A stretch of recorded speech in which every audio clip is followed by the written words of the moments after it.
తీసుకొని వస్తున్నారు. ఇక్కడ కూర్చున్నాడు ఉంటాడా పోతాడని పరిస్థితుల్లోనే వస్తున్నారు. దయచేసి అర్థం చేసుకోండి. ఇలాంటి సమయంలో మనం ఉపయోగించుకోకపోతే ఇక జీవితంలో ట్రైబుల్కి ఇంకా ఎటువంటిది కూడా ఉండదు. అర్థం చేసుకోండి. మా ట్రైబుల్ కూడా ఈరోజు జీవో నెంబర్ 3 లేకపోవడంలోనూ అనాది పరిస్థితి ఏర్పడిపోయింది. ఏజెన్సీ ప్రాంతంలో గిరిజన బిడ్డలుగా మిగిలిపోతున్నారు. ఎలా ఉన్నదంటే పరిస్థితి అంటే పెద్దలు అంటారు ఏంటనేది ఉంటే రాయి చెట్టు కింద ఉంది చెట్టు, ఏదైనా మొక్క నాటుతుంది మొక్కలాగే ఉంటుంది తప్ప చెట్టుగా అడగదనేసి పెద్దలు అంటారు.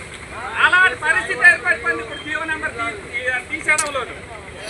అంటే వాళ్ళు ఒక వృక్షం లాంటి వాళ్ళు మన గిరిజన ప్రాంతంలో ఉండేవాళ్ళు ఒక చిన్న తుప్ప లాంటి వాళ్ళు. అంటే ఈ తుప్పలకైనా కాపాడుకోవాల్సిన ఉండవలసిన జీవో నెంబర్ తీయడంలోనూ మరి అంత బాధాకరమైన విషయంలో ఒకసారి అర్థం చేసుకోవాలి. మరి అరకు బహిరంగ సభలో శ్రీ నారా చంద్రబాబు నాయుడు గారు ముఖ్యమంత్రి గారు వేల మంది ద్వారా ఒక మాట ఇచ్చారు.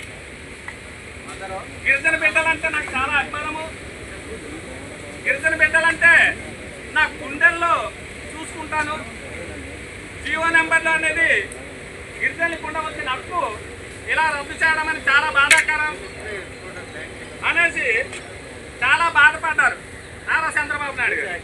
బాధపడుతూ ఇంకోటి అన్నారు, నేను మా ప్రభుత్వం వచ్చిన మరో క్షణమే గిరిజన బిడ్డలకి 100% ఉద్యోగాలు కల్పించే బాధ్యత తీసుకుంటానన్నారు నారా చంద్రబాబు నాయుడు గారు.